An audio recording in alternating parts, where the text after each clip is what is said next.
देवपूर दत्त मंदिर चौकातील मुख्य रस्त्यावरच विक्रेत्यांनी पुन्हा आपली दुकाने थाटल्याने वाहतूक कोंडीचा प्रश्न जैसे थे झाला। यावर मार्ग काढण्यासाठी महापालिकेने $2.25 लाख खर्च करून नवरंग जलकुंभाजवळील जागेचे सपाटीकरण करून पर्यायी जागा उपलब्ध करून दिली, परंतु नियोजनाअभावी फेरीवाले जुन्याच जागेवर व्यवसाय करीत आहेत।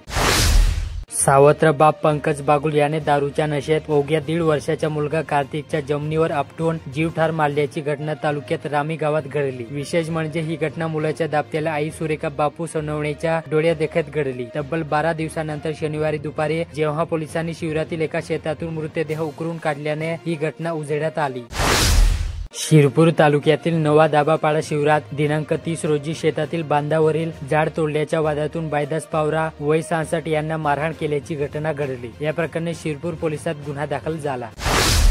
पुण्यश्लोक राजमाता अहिल्यादेवी होळकर यांच्या जयंतीनिमित्त शनिवारी त्यांच्या प्रतिमेस पुष्पहार अर्पण करून अभिवादन करताना धुळे ग्रामीणचे आमदार राम बदाणे। धुळे रोडची पहिल्याच पावसात रस्त्यावर ठिकठिकाणी खड्डे पडल्याने नागरिकांना मनस्ताप सहन करावा लागत आहे। प्रशासनाने केलेल्या कामाच्या भांडाफोड करण्यासाठी शिंदे सेनेचे जिल्हा प्रमुख मनोज मोरे यांनी शुक्रवारी सकाळी शिवसैनिकांसह खड्ड्यात उतरून आंदोलन केले। प्रेम संबंधाला अडसर ठरलेल्या पत्नीला विषारी इंजेक्शन देऊन खून करणारे सैन्य दलातील लिपिकासह प्रेयसी, सासू, सासरे आणि नणद अशा 5 जणांना पश्चिम देवपूर पोलिसांनी अटक केली होती। शनिवारी दिनांक 31 रोजी 5ही आरोपींना न्यायालयात हजर केले असता 4 दिवसाची पोलीस कोंडी सुनावली। साक्री तालुक्यात जिल्हा परिषदेच्या 435 शाळांमध्ये 2,06,234 विद्यार्थी शिक्षण घेत आहेत। सन 2024-25 या शैक्षणिक वर्षात शाळांनी 25% पटसंख्या वाढवण्याचे आदेश शिक्षण मंत्री दादा भुसे यांनी दिले आहेत। त्यामुळे विद्यार्थी पटसंख्या वाढवण्याचे शिक्षकांसमोर टार्गेट राहणार। साक्री तालुक्यातील कासारे ग्रामपंचायतीच्या उपसरपंच भारती पवार यांचा कार्यकाळ पूर्ण झाल्याने रिक्त झालेल्या जागी निवडणूक प्रक्रिया पार पडली। यात माधुरी विजय खेरणार याचा एकमेव अर्ज दाखल झाल्याने बिनविरोध निवड झाली।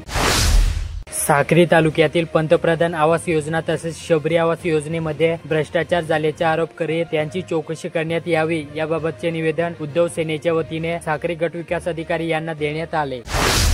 लोक कल्याणकारी राज्य चालणाऱ्या राजमाता पुण्यश्लोक अहिल्यादेवी होळकर यांच्या त्रिशताब्दी जयंतीनिमित्त जिल्ह्याभरात विविध सामाजिक, शैक्षणिक व सामाजिक संघटनांतर्फे त्यांच्या प्रतिमेला पुष्पहार अर्पण करून अभिवादन करण्यात आले।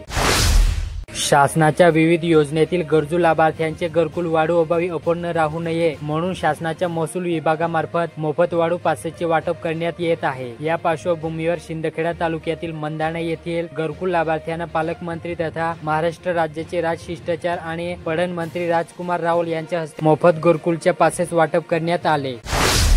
शैक्षणिक साहित्य वरिष्ठ दुकानातून खरेदीची सक्ती, शिक्षणाधिकाऱ्यांच्या मुख्याध्यापकांना सूचना।